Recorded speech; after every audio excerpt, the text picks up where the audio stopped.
سید الانبیاء خاتم المرسلین، سید الانبیاء خاتم المرسلین، نور رب العلا رحمت العالمین، سرور اصفیاء شافع مذنبین، سرور اصفیاء شافع مذنبین، احمد مصطفیٰ شاہ دنیا دی، اے حبیب خدا روز و شب صبح و شام تم پہ لاکھوں درود اور لاکھوں سلام، فخر جن و بشر نعمت بے بہا، نازش بحر و بر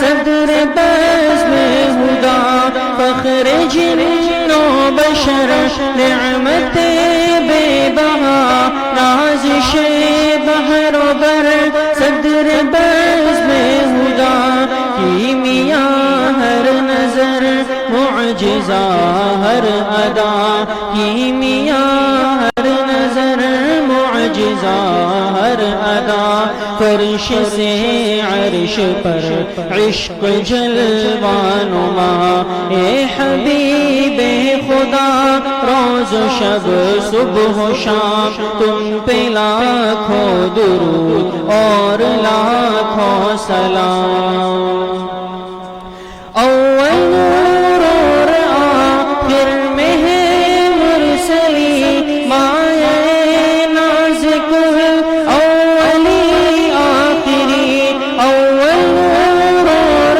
آخر میں ہے مرسلی، مایہ ناز کل اولی آخری، انبیاء ملائک سے افضل ترین، انبیاء ملائک سے افضل ترین، بلکہ بعد از خدا مقتدر بالیقین، اے حبیب خدا روز و شب صبح و شام تم پہ لاکھوں درود اور لاکھوں سلام، مظہر شفقت خاصتا ما قلا، سوف یعطیک ایک فضل بے انتہا، مظہر شفقت خاصتا ما قلا، سوف یعطیک ایک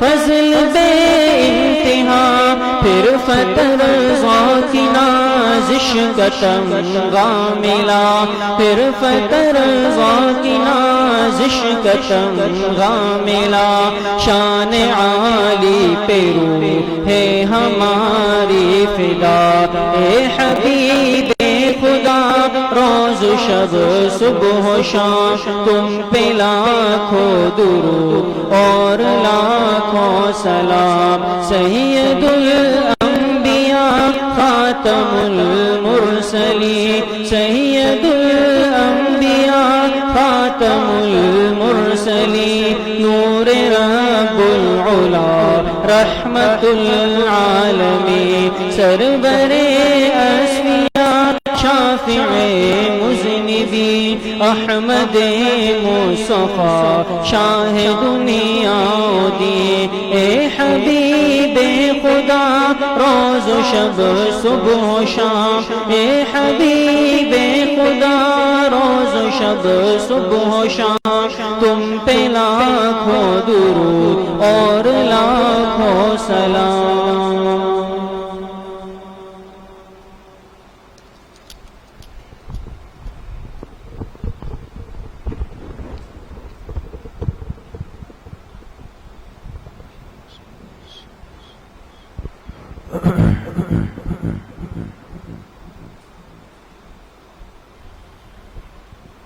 بسم اللہ الرحمن الرحیم، الحمد للہ وکفا وسلام علی عباده الذین اصطفى، خصوصا علی سید الرسل وخاتم الانبیاء وعلى آله وأصحابه الأتقياء أما بعد فأعوذ بالله من الشيطان الرجيم بسم الله الرحمن الرحيم إن الله اشترى من المؤمنين أنفسهم وأموالهم بأن لهم الجنة يقاتلون في سبيل الله فيقتلون ويقتلون وقال رسول الله صلى الله عليه وسلم الله الله في أصحابي لا تتخذوهم غرضا من بعدي فمن أحبهم فبحبي أحبهم ومن أبغضهم فببغضي أبغضهم صدق الله وصدق رسوله النبي الكريم يا رب صل وسلم دائما أبدا على حبيبك خير الخلق كلهم. تمام حضرات ایک مرتبہ محبت و عقیدت سے درود شریف پڑھ لیں. اللهم صل على محمد وعلى آل محمد كما صليت على إبراهيم وعلى آل إبراهيم إنك حميد مجيد. اللهم بارك على محمد وعلى آل محمد كما باركت على إبراهيم وعلى آل إبراهيم إنك حميد مجيد. میرے انتہائی قابل قدر دوستوں، بھائیوں اور بزرگوں، الحمدللہ آج اس مبارک سلسلے تاریخ اسلام کی مجلس نمبر 20 میں ہم سب جمع ہیں. اللہ تعالیٰ آپ سب کے اس آنے کو، اس بیٹھنے کو، سننے اور سنانے کو اپنی بارگاہ عالیہ میں قبول فرمائیں اور ہم سب حاضرین و حاضرات، سامعین و سامعات کے ظاہر و باطن کی اصلاح کا ذریعہ بنائیں. بات چل رہی ہے اس مبارک دین اسلام کی تاریخ سے متعلق، اور اسلامی تاریخ کا ایک بہت اہم اور تاریخی حصہ وہ ہے کہ جس کا تعلق اس جماعت سے ہے جو اولین اور آخرین کے سردار محبوب کائنات جناب رسول اللہ صلی اللہ علیہ وسلم کی محنت اور تربیت سے تیار ہوئی، اور جس جماعت کو جماعت صحابہ اکرام رضوان اللہ علیہم اجمعین کہا جاتا ہے. پھر اس جماعت میں اللہ پاک نے خصوصیت دی، ایک مقام دیا، قبولیت دی ان چار حضرات کو، جن چار حضرات کو خلفائے راشدین کہا جاتا ہے، خلفائے اربعہ کہا جاتا ہے. اور ان چار حضرات کا جو دور ہے اس دور کو کہا جاتا ہے خلافت راشدہ. خلافت راشدہ کا ایک تاریخی اور بہت ہی عزت والا دور گزرا ہے جو قیامت تک آنے والے مسلمان کے لیے ایک مشعل راہ ہے اور ایک نمونہ عمل ہے. اس کی وجہ میرے دوستوں بزرگوں یہ ہے کہ یہ وہ حضرات تھے جنہیں حضور علیہ الصلوۃ والسلام کی سب سے زیادہ صحبت بھی ملی اور جنہیں حضور علیہ الصلوۃ والسلام نے خود تیار فرمایا. ان کی زندگی ہمارے لیے قیامت تک دین میں بھی اور دنیا میں بھی، یہ یقین کر لیں، کبھی بھی اس سوچ کے ساتھ یہاں مت بیٹھیں کہ خلافت راشدہ کو سمجھنے سے صرف ہمارے دینی معاملات کی رہنمائی ہوگی.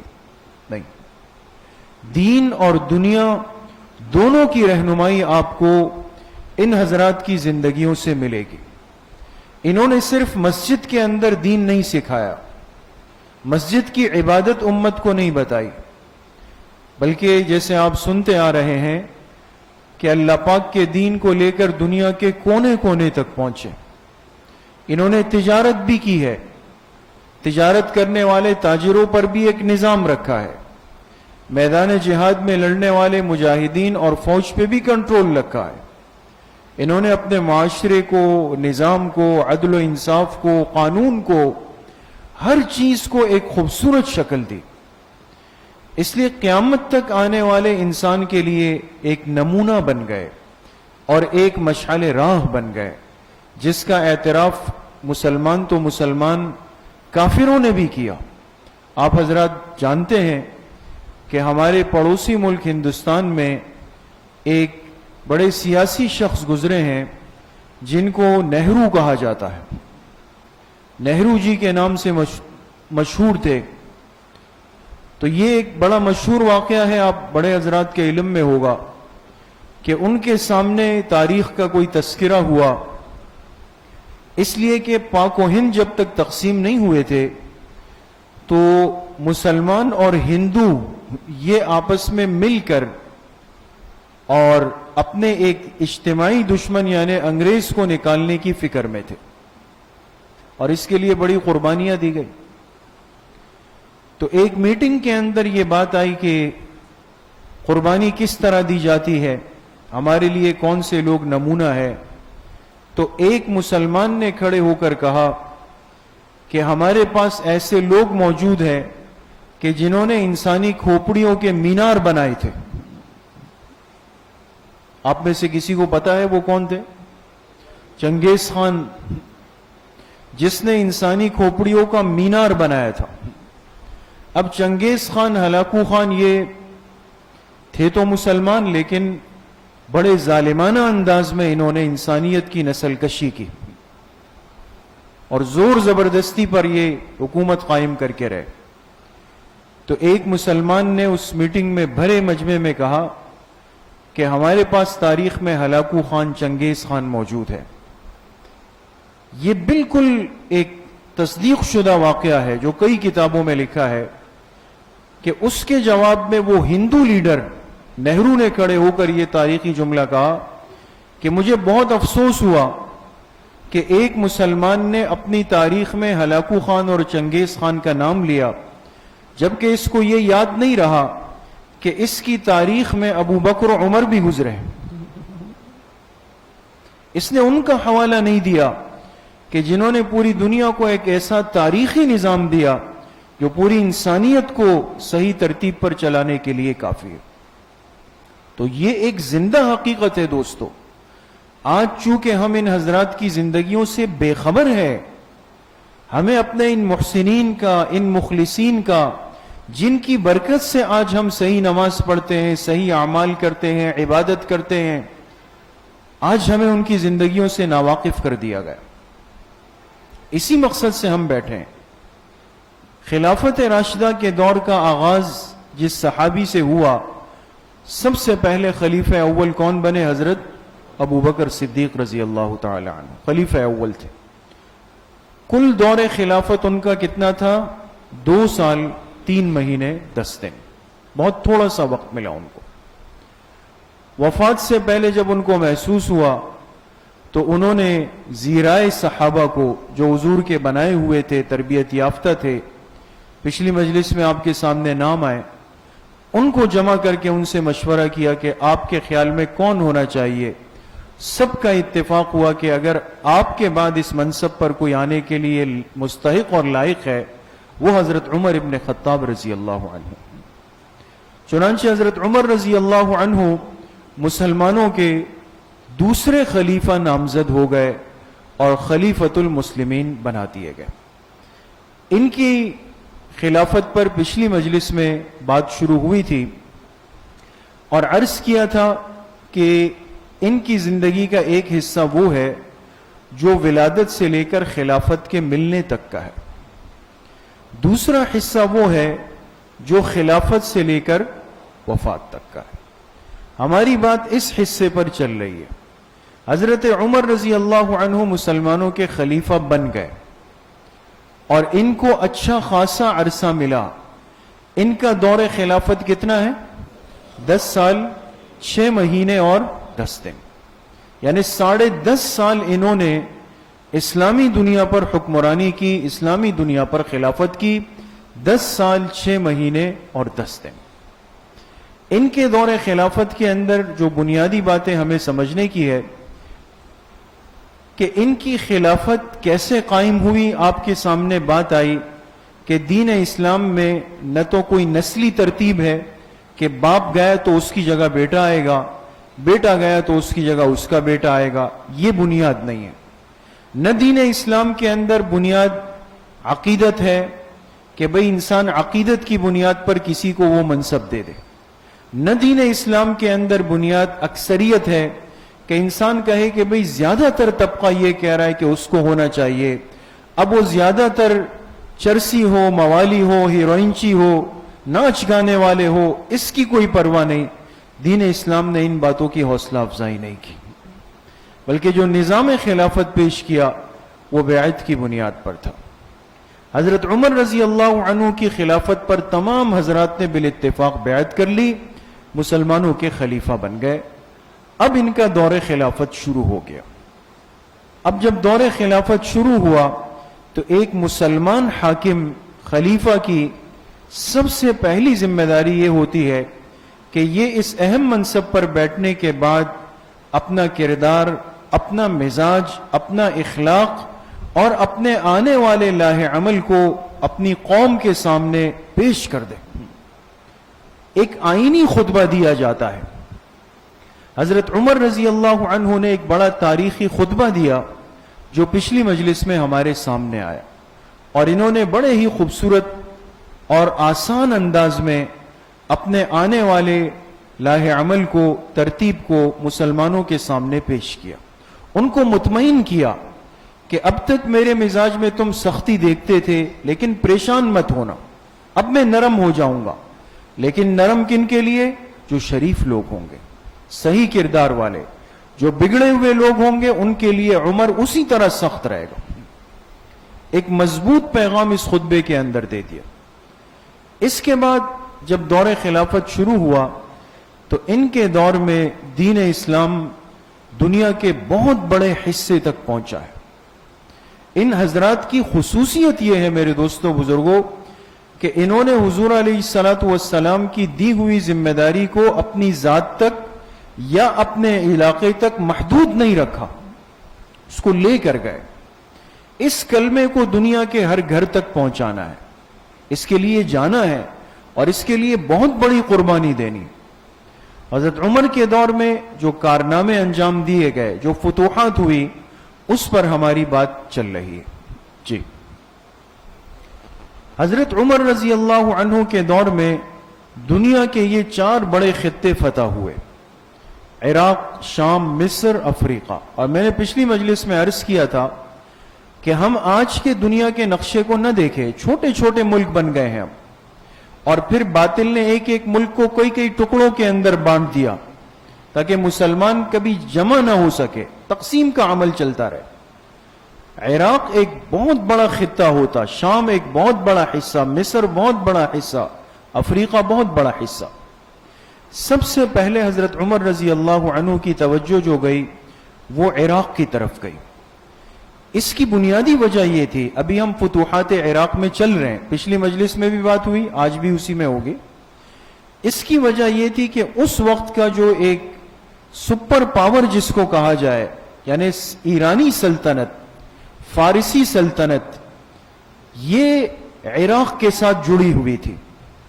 آج تو عراق ایران الگ ہو گئے نا، لیکن اس وقت کی جو ایرانی سلطنت تھی وہ عراق کی ماتحتی میں آ رہی تھی۔ اس لیے سب سے پہلے حضرت عمر رضی اللہ عنہ نے عراق کی طرف توجہ دی اور اس کے لیے 4 جماعتوں کی تشکیل فرمائی۔ جی، اور ان 4 جماعتوں کے لیے 4 حضرات کو ذمہ دار طے کیا۔ سب سے پہلے حضرت خالد ابن ولید رضی اللہ عنہ، حضرت مثنى ابن حارثہ شیبانی رضی اللہ عنہ، ابو عبید ابن مسعود ثقفی رحمہ اللہ تعالی۔ یہ بات آئی تھی نا پچھلی مجلس میں کہ یہ صحابی نہیں ہے بلکہ یہ کیا ہے؟ تابعی ہے۔ اور چوتھے نمبر پہ حضرت سعد ابن ابی وقاص رضی اللہ عنہ۔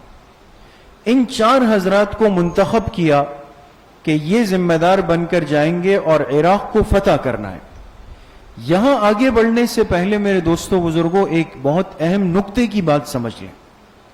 یہ لفظ فتوحات یا فاتح، یہ جب آج ہمارے ذہن میں، آج کے مسلمان کے ذہن میں آتا ہے یہ لفظ، تو اس کے ساتھ خود بخود ایک تصور ذہن میں آ جاتا ہے کہ بھئی فاتح ہونے کا، فتح کا، کامیابی کا مطلب یہ ہے کہ خوب لوٹ مار ہوئی ہوگی اور خوب خون خرابہ ہوا ہوگا اور خوب قتل عام ہوا ہوگا، عزتیں پامال ہوئی ہوگی، عمارتیں اور کاروبار اور مارکیٹیں تباہ کر دی گئی ہوں گی۔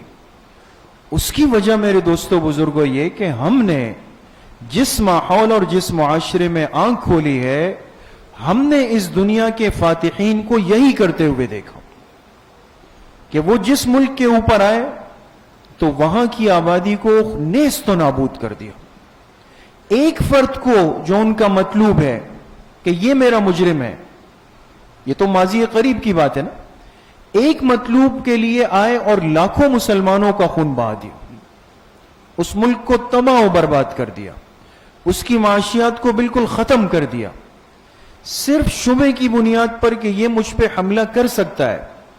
پورے باطل نے مل کر اسلامی ممالک کو ایک ایک کر کے پکڑا, قربانی کا بکرا بنایا, اور آج تک ہم دیکھ رہے ہیں کہ ہمارے اطراف میں کتنے اسلامی ممالک ہیں کہ جو ابھی تک صحیح سلامت اپنی زندگی ترتیب پر نہیں گزار پا رہے. یہ آج کے فاتحین ہیں دوستو, جو امن کی بات کرتے ہیں, جو دنیا کو انصاف دینے کی بات کرتے ہیں. لیکن ان ظالموں نے, ان بدبختوں نے ایک فرد کے لیے لاکھوں لوگوں کا خون بہایا.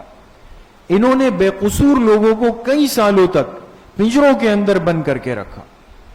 انہوں نے مستورات کی بے عزتی کی, انہوں نے قرآن کریم کی بے اکرامی کی, انہوں نے حضور علیہ الصلوۃ والسلام کی شان اقدس میں گستاخیاں کی, تاکہ مسلمان دنیا کو جانی, مالی, نفسیاتی, ذہنی ہر اعتبار سے ان کو تکلیف دے دی جائے. لیکن یاد رکھیں, ہم جن حضرات کا تذکرہ کرتے ہیں یہ ہمارے لیے نمونہ اور مشعل راہ اس لیے ہے کہ یہ جب فاتح بن کر جاتے تھے تو لوگوں کی عزت, جان, مال, ہر چیز محفوظ ہو جایا کرتی تھی, اور ایسا نظام بناتے کہ جب یہ اس علاقے کو چھوڑ کر جاتے تو اس علاقے کے کافر ان کے پیچھے روتے تھے, خدا را ہمیں چھوڑ کر مت جائیں, آپ جائیں گے تو پھر ہم پر ظالم آئیں گے. اسلامی حکمرانوں نے جو فتوحات کی ہے دوستو, اس میں کسی کا ناجائز ناحق قتل عام نہیں تھا, لوٹ مار نہیں تھی, عزتوں کی پامالی نہیں تھی, درختوں کو گرانا نہیں تھا, عمارتوں کو گرانا نہیں تھا. اسلام کو لے جانا تھا اور اسلام کا پیغام لے جانا تھا, وہ بھی ایک ترتیب اور محنت کے ساتھ. اس لیے میرے عزیزو دوستو بزرگوں, ان باتوں کو سنتے ہوئے اپنے ذہن کو اس تصور پر لے آئیں. ہم ان حضرات کی, ان فتوحات کی بات کر رہے ہیں جو حضور کے بنائے ہوئے ہیں, جن کے نظام میں, جن کے مزاج میں ظلم نہیں تھا, زیادتی نہیں تھی, کسی کا حق مارنا نہیں تھا. تو اب عراق کی فتح کے لیے 4 حضرات طے ہوئے, لیکن ایک ترتیب بنائی گئی. حضرت خالد ابن ولید کو عراق سب سے پہلے نہیں بھیجا گیا, یہ بات یاد رکھیں. یہ موجود تھے کہاں پر؟ شام میں. یہ بات آپ ذہن میں رکھیں گے تاکہ آگے چل کر پریشانی نہ ہو. حضرت خالد ابن ولید کہاں پر تھے؟ شام. یہ شام میں تھے, اپنی مقام پر تھے. عراق کے لیے سب سے پہلے جس شخصیت کو امیر بنایا گیا ان کا نام کیا تھا؟ حضرت مثنی ابن حارثہ. پچھلی مجلس میں پوری تفصیل آئی کہ مثنی ابن حارثہ ایک جماعت لے کر چلے گئے, لیکن جب وہ عراق کے قریب پہنچے تو پتہ چلا کہ ایرانی لشکر لاکھوں کی تعداد میں آ رہا ہے اور بھرپور تیاری کر کے آ رہا ہے. یہ چند ہزار سمجھ گئے کہ یہ تو اپنے آپ کو موت کے کنویں میں گرانا ہے. تو حضرت مثنی حضرت عمر کے پاس واپس آئے اور ان کو بتایا کہ اس طرح ہے. تو حضرت عمر نے ان کو واپس بھیجا اور پھر ان کے بعد ابو عبید ابن مسعود ثقفی کو امیر بنا کر بھیجا, ایک بہت بڑی جماعت دے کر بھیجا, اور اب امیر یہ بن گئے. مثنی کی عمارت ختم کر دی, امیر ان کو بنا دیا. لیکن جب ان کو امیر بنا کر بھیجا تو ان کو ہدایات دی, نصیحت کی. کیا فرمایا کہ دیکھو تمہیں امیر تو بنا رہا ہوں لیکن تم صحابی نہیں ہو. تم جس جماعت کے امیر جا کر بنو گے اس میں بہت بڑی تعداد میں صحابہ ہے جنہوں نے حضور کو دیکھا ہے, آپ نے نہیں دیکھا ہے. لہذا ان کا خیال رکھنا, ان کی عزت کرنا, ان کے مشورے کی رعایت کرنا. ابو عبید ابن مسعود ثقفی چلے گئے, لیکن جیسے آپ کے سامنے تفصیل آئی کہ ایک معرکہ جسر ہوا, ایک پل تھا, وہاں ایک معرکہ ہوا, اور وہاں ابو عبید ابن مسعود ثقفی نے صحابہ اکرام کے مشورے کے بجائے نوجوان ساتھیوں کے مشورے کو ترجیح دی. وہاں ان سے غلطی ہو گئی اور بہت بڑا نقصان ہوا. 9,000 کی جماعت میں کتنے صحابہ شہید ہو گئے تھے؟ 6,000 شہید ہو گئے. اور خود ابو عبید ابن مسعود جو امیر تھے یہ ایک ہاتھی کے پیر کے نیچے آ کے کچل کے شہید ہو گئے۔ ان کی شہادت کے بعد حضرت مثنی دوبارہ مسلمانوں کے امیر بن گئے۔ یہ بڑے سمجھدار صحابی تھے اور انہوں نے بہت ترتیب کے ساتھ باقی 3000 ساتھیوں کو بھی نکالا اور حضرت عمر کو پیغام بھیجا کہ آپ مزید ساتھیوں کو میرے پیچھے بھیج دیں۔ بہرحال پھر آپ کے سامنے پچھلی مجلس میں پورا نقشہ آیا کہ انہوں نے 3 جماعتیں تشکیل دی، بھرپور مقابلہ کیا، ان کو دیوار سے لگا دیا اور 1 لاکھ کے قریب ایرانی فوجیوں کو قتل کیا۔ انہوں نے بھرپور بدلہ دیا دل کھول کر کے۔ انہوں نے یہ مثنی جب اس کام سے فارغ ہو گئے تو انہوں نے کافروں کی 2 بڑی تجارتی منڈیاں تھیں، 2 بڑی تجارتی منڈیاں مراکز، ایک کو خنافس کہتے تھے اور ایک بغداد۔ پہلے جا کے خنافس کا کنٹرول سنبھال لیا کہ معاشی نظام ہمارے پاس آ جائے، اس کے بعد بغداد چلے گئے اور اس کا کنٹرول بھی سنبھال لیا۔ ہم یہاں تک پہنچے تھے دوستو کہ مثنی ابن حارثہ بغداد چلے گئے اور وہاں اپنی جماعت کے ساتھ یہ رہنے لگے۔ لیکن ایک بات ذہن میں رکھیں کہ ایرانی لشکر سے جو معرکہ ہوا تھا اس میں مثنی ابن حارثہ تھوڑے سے زخمی ہو گئے تھے اور وہ زخم آہستہ آہستہ اندر بڑھ رہا تھا جس کا ان کو اندازہ نہیں تھا۔ یہ بغداد میں تھے اور اسی دوران وہ ایرانی لشکر جس کو بہت بڑی شکست ہوئی تھی انہوں نے بہت خاموشی کے ساتھ پس پردہ رہ کر بھرپور تیاری کا عمل شروع کیا۔ ہر چیز کھولی نہیں جاتی، بتائی نہیں جاتی۔ انہوں نے پس پردہ رہ کر اپنی بھرپور تیاری شروع کی اور مسلمانوں سے ایک دوسرا معرکہ لڑنے کے لیے اپنے آپ کو تیار کیا۔ اس کی ترتیب کیا بنی وہ آپ دیکھیں۔ جی، ایرانی حکومت سے ایک اور تاریخی ٹکراؤ۔ اب دیکھیں، ایک شکست ہوئی ایران کو، 1 لاکھ فوجیوں کا قتل ہوا، لیکن ہمت انہوں نے بھی نہیں ہاری۔ اب انہوں نے کیا کیا؟ اب یہ بات بہت غور سے دیکھنے کی ہے۔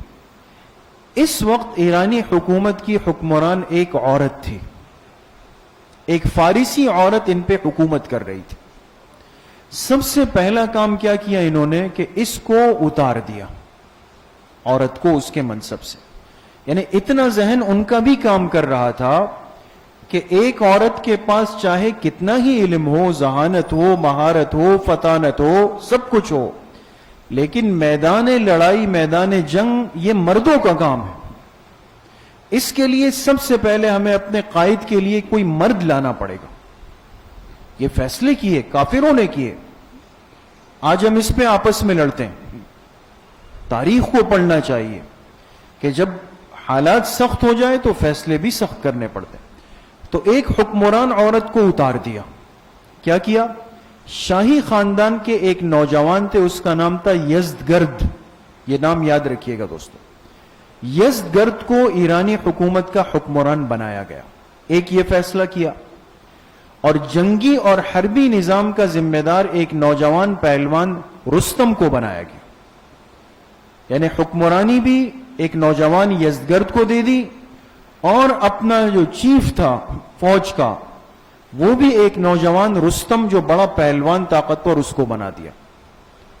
ان دونوں نے، یزدگرد اور رستم، اب قیمتی نوجوان اور طاقتور ذہن مل گئے نا، انہوں نے کیا کیا؟ یہ دوبارہ منظم ہوئے، اپنے آپ کو تیار کیا اور ایک بہت بڑا لشکر بن کر مسلمانوں کے مقابلے میں چل پڑا۔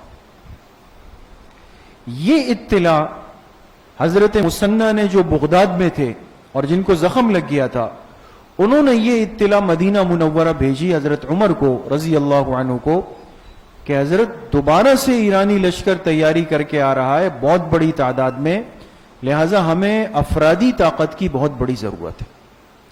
جس پر حضرت عمر نے عمومی ترغیب چلا کر ہر طبقے کو اس معرکے کے لیے تیار کیا۔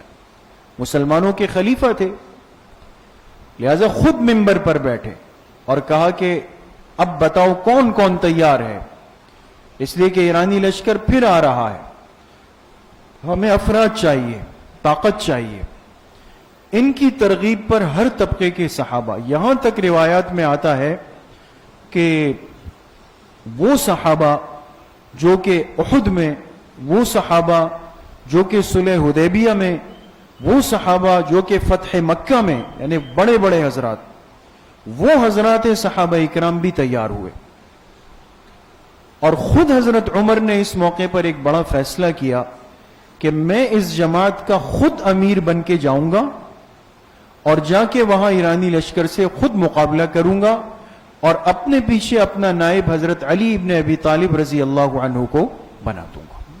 تیاری ہو گئی جی۔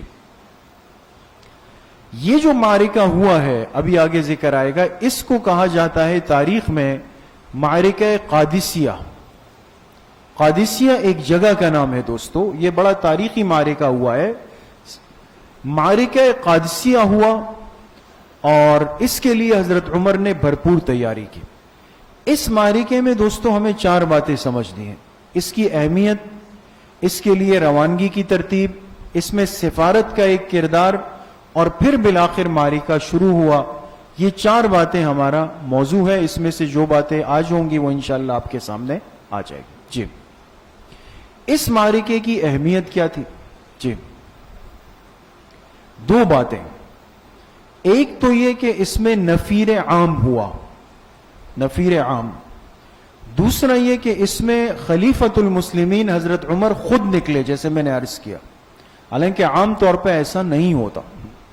امیر المومنین خلیفۃ المسلمین ہمیشہ دارالخلافہ میں رہتے ہیں، کسی کو اپنا نائب بنا کر بھیجتے ہیں، یہاں حضرت عمر نے دوسرے کو اپنا نائب بنایا اور خود روانہ ہو رہے، اس لیے کہ وہ سمجھتے تھے کہ یہ بڑا اہم معرکہ ہے اسلامی تاریخ کا، خود جانا پڑے گا۔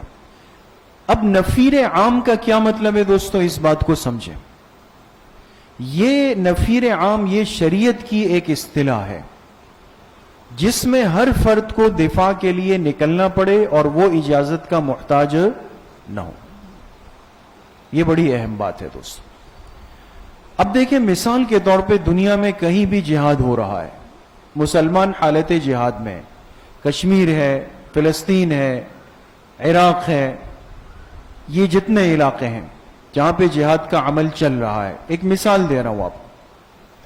اب ہر مسلمان کے دل میں جذبہ ہے کہ یار مجھے بھی اپنے مسلمان بھائیوں کی مدد کے لیے جانا چاہیے، میں جاؤں نہیں جاؤں۔ یہ بات یاد رکھیں کہ جب تک نفیر عام نہ ہو، نفیر عام کا مطلب یہ ہوتا ہے کہ ایک ملک پہ کافر حملہ آور ہو گئے، غور سے سنیے گا، ایک ملک پہ کافر حملہ آور ہو گئے اور اس ملک کے مسلمانوں کی آبادی سب مل بھی جائے تو وہ مل کر ان کافروں کا مقابلہ نہیں کر سکتی۔ تو ایسے موقع پر ہر مسلمان پر فرض ہو جاتا ہے کہ وہ اپنے گھر سے نکلے گا اور جا کر کافروں سے مقابلہ کرے گا، اس لیے کہ اب مسئلہ اس کے ایمان کا بھی ہے، اس کی جان کا بھی ہے، اس کی عزت کا بھی ہے۔ لہذا اب بچہ ماں باپ سے نہیں پوچھے گا کہ ماں باپ سے کہ امی ابو میں جاؤں نہیں جاؤں، نہیں، اب ضرورت نہیں ہے، اس لیے کہ اب آپ کے ملک پہ کافر حملہ آور ہو گئے اور اس کی وجہ سے آپ کی جان مال عزت غیر محفوظ ہے۔ یہ نفیر عام ہو جاتا ہے دوستو۔ اب فلسطین ہے یا کشمیر ہے یا عراق ہے، وہ حالت جہاد میں ہے، وہاں کے مسلمانوں کی جان مال عزت غیر محفوظ ہے، تو ہر مسلمان پر لازم ہے کہ وہ نکلے گا، جو کر سکتا ہے وہ کرے گا، اس کے لیے اس کو کسی بڑے سے پوچھنے کی اجازت کی ضرورت نہیں ہوگی۔ لیکن اگر کوئی پڑوسی اسلامی ملک ہے اور وہ چاہے کہ جی میں بھی جانا چاہتا ہوں، تو اس کے لیے جانا فرض عین نہیں، اس کے لیے اپنے بڑوں سے اجازت لینا ضروری ہوگا۔ بات سمجھ میں آ گئی؟ اب یہ نفیر عام کی کیفیت تھی، اس لیے کہ تمام مسلمان وہ کافروں کے شکنجے میں آ چکے تھے، پھنس گئے تھے، تو لہذا سب کے لیے نکلنے کی عام اجازت ہوئی کہ جو جا رہے جائے، نکلے، جو ہتھیار ہاتھ میں آئے اٹھا کر نکل جائے اور نکل پڑے جی۔ حضرت عمر خود روانہ ہوئے جی۔ اب یہ بات غور سے دیکھیں دوستو، اس لشکر کی عمارت خود حضرت عمر امیر بن کر روانہ ہوئے، روانہ ہو گیا۔ راستے میں ایک مقام پر پہنچ کر مشورے میں 2 رائے سامنے آئی۔ ایک مقام پہ جب لشکر رکا تو اب صحابہ اکرام کی تعداد جو تھی وہ دو حصوں میں بٹ گئی. عمومی اور نوجوان حضرات نے کہا کہ چونکہ سامنے سے رستم خود آیا ہے جو کافروں کا کمانڈر ہے، لہذا ہماری طرف سے حضرت عمر خود امارت فرمائے تاکہ ان پر ایک روب پڑے، وزن پڑے. لیکن جو اصحاب رائے صحابہ تھے، بڑے بزرگ حضرات، ان کا کہنا تھا کہ نہیں، کسی کو نائب بنا کر بھیجا جائے، نائب بنایا جائے. اور حضرت عمر رضی اللہ عنہ ان بزرگ حضرات کی رائے کا بڑا احترام کرتے تھے. فیصلہ یہی ہوا کہ نائب بنایا جائے، اسی پر فیصلہ ہوا. اب کون امیر بنے؟ پہلے امیر کے لیے حضرت علی رضی اللہ عنہ کا نام آیا، جن کو پیچھے چھوڑ کر آئے تھے نا. لیکن جب ان کو بلایا تو انہوں نے کہا کہ اگر مجھے ایک عام مجاہد بنا کر بھیجتے ہیں تو میں تیار ہوں، امیر بنانا چاہے تو میں امیر نہیں بنتا. وہ حضرات ذمہ داریاں قبول نہیں کرتے تھے، اس کو ایک منصب اور ذمہ داری سمجھ کر اس سے معذرت کرتے. کہا میں امارت نہیں لوں گا. پھر مشورہ ہوا. پھر جس صحابی کا نام سب نے پیش کیا وہ ہے حضرت سعد ابن ابی وقاص رضی اللہ عنہ. یہ چوتھے نمبر پہ تھا اگر آپ کے ذہن میں ہو. اچھا، یہ وہ صحابی ہے جن کو جماعت صحابہ میں ایک خاص حیثیت اور مقام حاصل تھا. اور اس صحابی کی ایک بہت بڑی خصوصیت ہے دوستو، جو ہر مسلمان کو معلوم ہونی چاہیے. وہ کیا ہے؟ غزوہ احد جو سن 3 ہجری میں ہوا اور جس میں آپ نے سنا کہ حضور علیہ الصلوۃ والسلام کافروں کے نرغے میں آ گئے تھے بالکل چاروں طرف سے. اس موقع پر ایک شخص تھے حضرت سعد ابن ابی وقاص. انہوں نے حضور علیہ السلام کے سامنے ڈھال بن کر ایک کردار ادا کیا اور بڑے ماہر تیر انداز تھے. تو آپ علیہ الصلوۃ والسلام جہاں تشریف فرما تھے، آپ خود ایک ایک تیر اٹھا کر حضرت سعد کو پکڑاتے تھے، ایک ایک. تو انہی کے لیے آپ علیہ السلام کا یہ ارشاد عالی شان تھا، ارمی یا سعد فدا کا ابی و امی. اللہ اکبر. آج مسلمان کہتا ہے نا، صحابہ کہتے تھے اے اللہ کے رسول صلی اللہ علیہ وسلم میرے ماں باپ آپ پہ قربان ہو جائیں. لیکن یہ وہ خوش نصیب ہے کہ حضور علیہ السلام ان کو کیا فرما رہے ہیں؟ اے سعد تم تیر چلاؤ، میرے ماں باپ آپ پہ قربان ہو جائیں.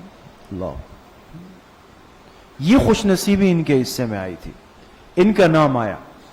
لیکن حضرت سعد ابن ابی وقاص مدینہ منورہ میں نہیں تھے، نہ اس لشکر میں تھے، بلکہ یہ طائف میں تھے اور بیمار تھے. ان کو بلایا گیا. یہ جب آئے تو عرق النسا کے درد میں مبتلا تھے. عرق النسا آپ جانتے ہیں نا، ایک رگ، پیر کی رگ بعض دفعہ دب جاتی ہے، اللہ پاک سب کی حفاظت فرمائے. اس سے کمر میں بڑی تکلیف ہوتی ہے، پیر میں نیچے تک. یہ اس تکلیف میں تھے. تو اسی حالت میں ان کو امیر بنایا گیا. اور جب یہ امیر بنے پھر حضرت عمر نے ان کو ہدایات دی کہ بہت بڑی ذمہ داری آپ کو دے رہا ہوں اپنی جگہ، لیکن دیکھو بڑے بھی ہیں چھوٹے بھی ہیں، دونوں کا خیال رکھنا ہے اور کسی پر سختی نہیں کرنی ہے، ہر ایک کو ترتیب کے ساتھ چلانا ہے. اور جب وہاں پہنچ جاؤ تو ایرانی لشکر سے فوراً مقابلہ نہیں کرنا، بلکہ پہلے ان سے تم نے بات چیت کرنی ہے، سفارت کا ایک کام کرنا ہے. تو ہدایات دے کر حضرت سعد ابن ابی وقاص امیر بن گئے. اب یہ لشکر روانہ ہو گیا. جی، اب روانگی ہو رہی ہے. اب روانگی کس ترتیب پر ہوئی؟ مدینہ منورہ سے جو اسلامی لشکر جا رہا ہے اس کے امیر کون بن گئے؟ حضرت سعد ابن ابی وقاص. وہاں سے ایرانی لشکر مدائن، ان کا مرکزی علاقہ تھا مدائن نام کا، وہاں سے رستم ان کا امیر بنا اور ان کا لشکر وہاں سے روانہ ہو گیا. جی، اب یہ آپ دیکھیں، یہ ہے دوستو مدینہ منورہ. نظر آ رہا ہے؟ یہ مدینہ منورہ. یہاں سے اسلامی لشکر روانہ ہو رہا ہے حضرت سعد ابن ابی وقاص کے ساتھ. تو حضرت عمر رضی اللہ عنہ نے چونکہ عمومی ترغیب چلائی تھی، تو جتنے عرب کے قبائل اطراف میں موجود تھے نا مسلمانوں کے، وہ سب قبائل آ کر اس لشکر کا حصہ بنتے چلے گئے.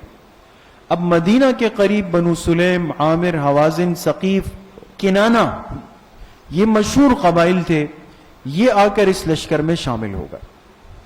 یہ مدینہ منورہ کا شمال مشرقی علاقہ ہے دوستو، اور یہاں جو قبائل رہتے تھے وہ قحطانی عرب تھے۔ کون سے عرب تھے؟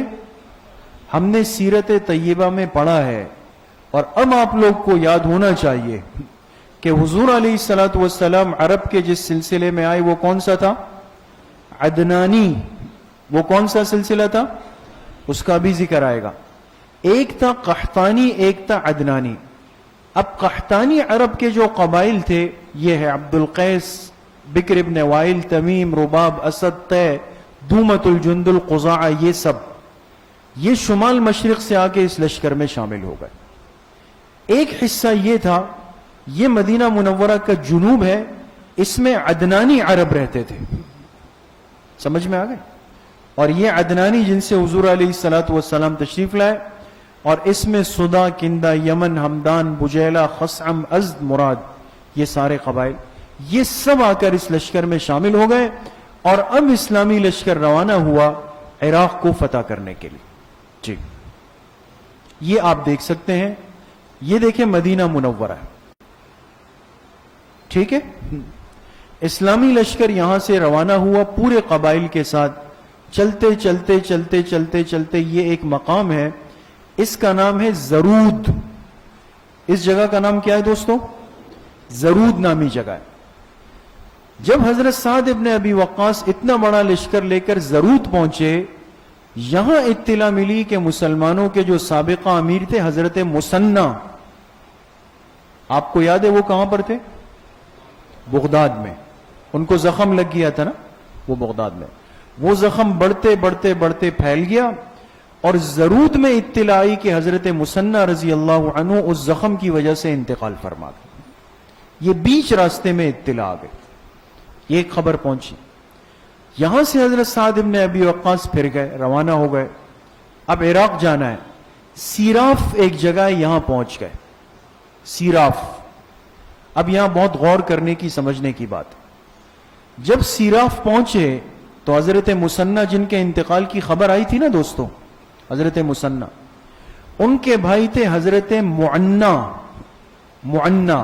رضی اللہ عنہ، یہ آ کر سیراف میں حضرت سعد ابن ابی وقاص سے ملے، آئے، اور سعد ابن ابی وقاص سے کہا کہ میرے بھائی نے، مسنہ نے انتقال سے پہلے کچھ وصیت کی ہے اور کچھ اہم باتیں بتائی ہے۔ چونکہ وہ تو بغداد میں تھے نا، عراق میں، تو وہ لمحے لمحے کی، پل پل کی ایرانی لشکر کی خبریں لے رہے تھے۔ آدمی جتنا جس مقام اور علاقے میں وقت گزارتا ہے تو وہاں کی اونچ نیچ سے واقف ہو جاتا ہے۔ تو حضرت مسنہ کے پاس تو بڑی معلومات تھی، لیکن سعد ابن ابی وقاص تو بالکل نئے جا رہے ہیں۔ اب مسلمانوں کی امانت و دیانت دیکھے دوستو، جب ان کو احساس ہوا نا کہ میری موت کا وقت آ رہا ہے، تو بجائے اس کے کہ وہ ساری باتیں اپنے سینے میں لے کر قبر میں اتر جائے، ایسا نہیں کیا۔ اپنے بھائی معنہ کو اب ساری باتیں بتائی، اور کہا یہ جا کر جو نئے امیر ہوں گے ان کو جا کر یہ ساری باتیں بتا دینا۔ سمجھ گئے؟ ایک بات، بہت ساری باتیں ایسی تھی جو کہ حضرت مسنہ اپنے بھائی معنہ کو نہیں بتا سکے، بالکل تکلیف میں تھے۔ لیکن انسان کی بیماری کے ایام گھر میں گزرتے ہیں تو بیوی سے، زوجہ سے بات چیت ہر وقت ہوتی ہے۔ انہوں نے بہت ساری باتیں اپنی بیوی کو بتائی تھی۔ تو جب انتقال کا وقت آیا نا تو کچھ باتیں تو بھائی کے حوالے کی، اور بیوی کو وصیت کی۔ اب دیکھیں وصیت کیا کی کہ جب میرے انتقال کے بعد تمہاری عدت پوری ہو جائے تو تم حضرت سعد ابن ابی وقاص سے نکاح کر لینا۔ یہ مسلمانوں کے نئے امیر ہیں نا، ان سے نکاح کر لینا۔ کیوں؟ اس لیے کہ اس عورت کو حضرت مسنہ کے ذریعے سے بہت ساری اندرونی باتیں معلوم تھی۔ مقصد یہ تھا کہ وہ باتیں سعد ابن ابی وقاص تک پہنچ جائے اور مسلمانوں کا فائدہ ہو جائے۔ یہ درد دل ہوتا ہے دوستو، انسان اپنی ذات تک محدود نہیں ہوتا، پوری امت کا درد رکھتا ہے۔ کہا بھئی ان سے نکاح کر لینا اور پھر یہ ساری باتیں ان کو بتا دینا۔ یہ بات یہاں پر حضرت سعد ابن ابی وقاص کو ان کے بھائی معنہ نے آ کر بتا دی۔ جی یہاں سے ہو کر اسلامی لشکر اب عراق کے قریب ہوتا جا رہا ہے، قادسیہ پہنچ گیا، جہاں پر یہ معرکہ ہونا ہے نا، قادسیہ آ گیا۔ جب قادسیہ پہنچا حضرت عمر کو خط لکھا، امیر المومنین ہم پہنچ گئے، کیا کریں؟ حضرت عمر نے حضرت سعد ابن ابی وقاص کو خط لکھا اور کہا کہ آپ پہلے ایک سفارتی وفد بنائیں. سفارتی وفد جانتے ہیں نا، جو سامنے جا کر بات چیت کر سکے، اور سفیر اس کو بنایا جاتا ہے جس کے پاس بڑی صلاحیت ہو، بولنے کا ملکہ ہو، امانت و دیانت ہو. ایک سفارتی وفد بنائے اور اس وفد کو دارالحکومت مدائن بھیج دے. آپ نے سنا رستم لشکر لے کے کہاں سے آ رہا تھا؟ مدائن سے آ رہا. تو یہ مدائن ان کا دارالحکومت تھا.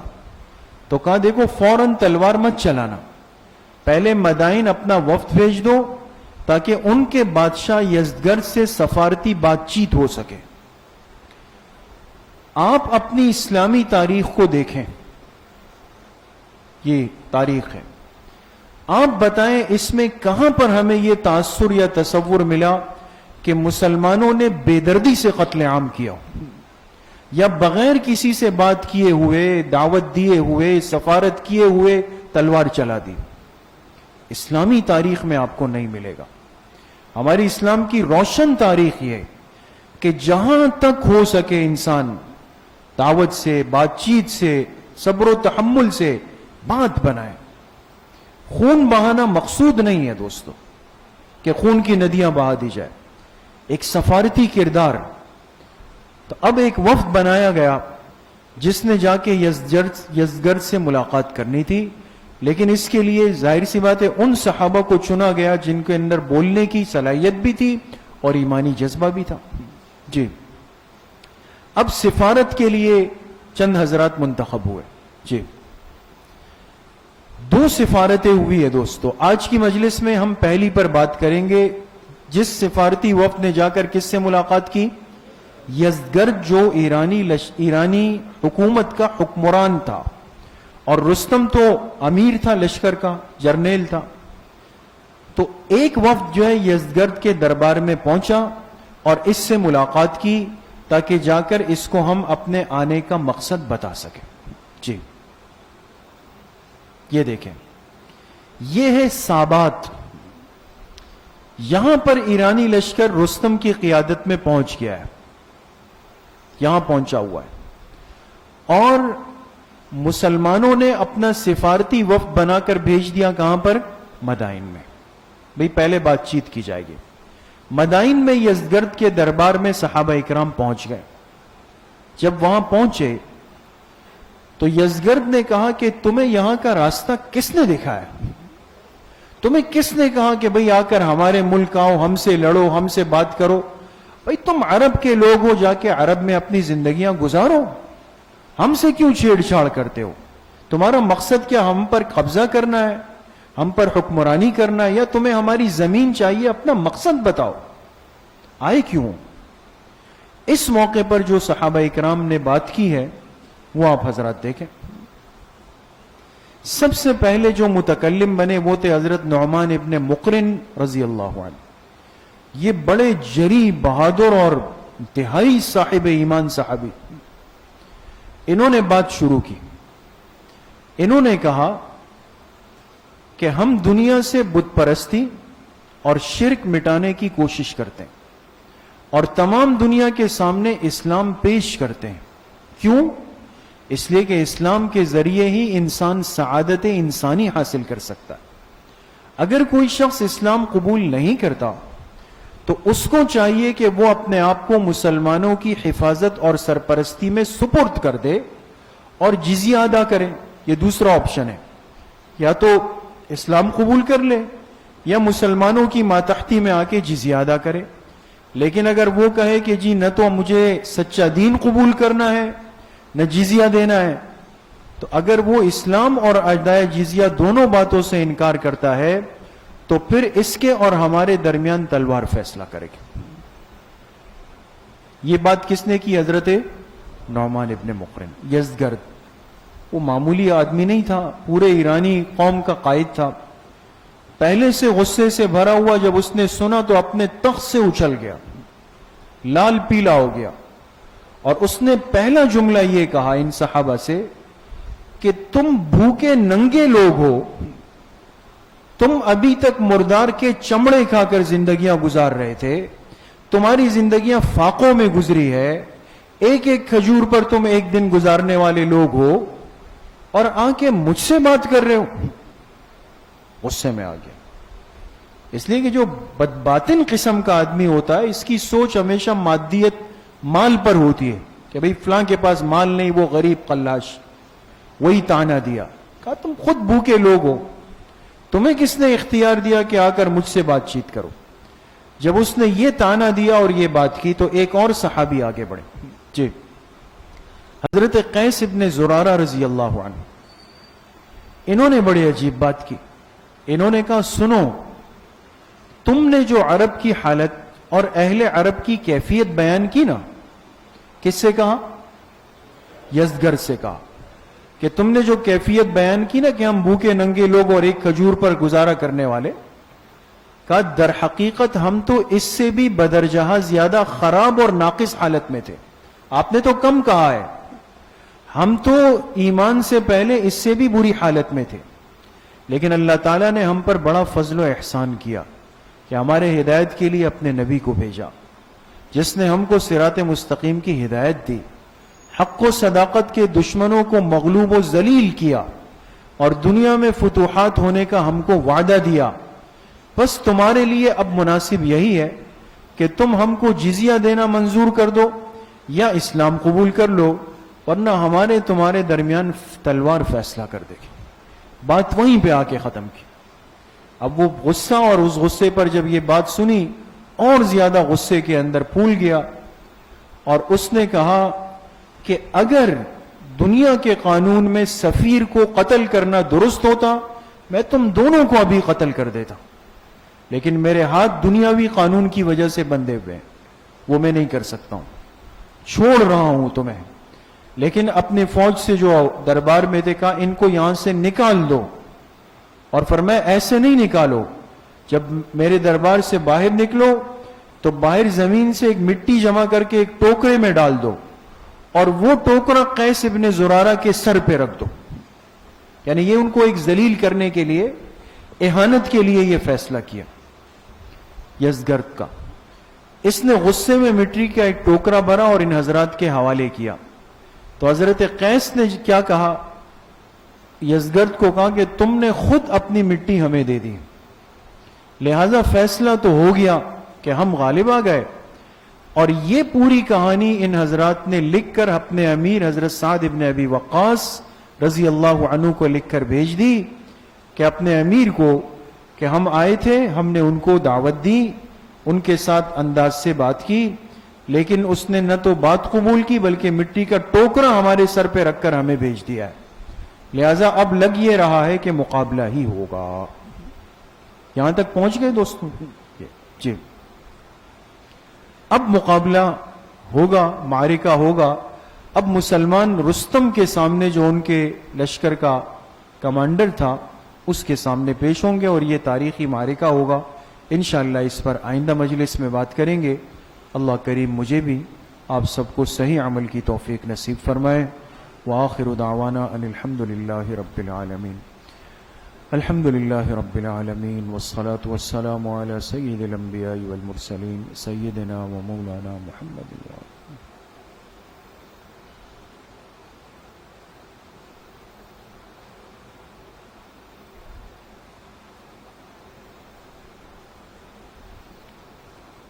وصلی اللہ وسلم علی نبینا محمد وآلہ واصحابہ اجمعین برحمتک. السلام علیکم ورحمۃ اللہ.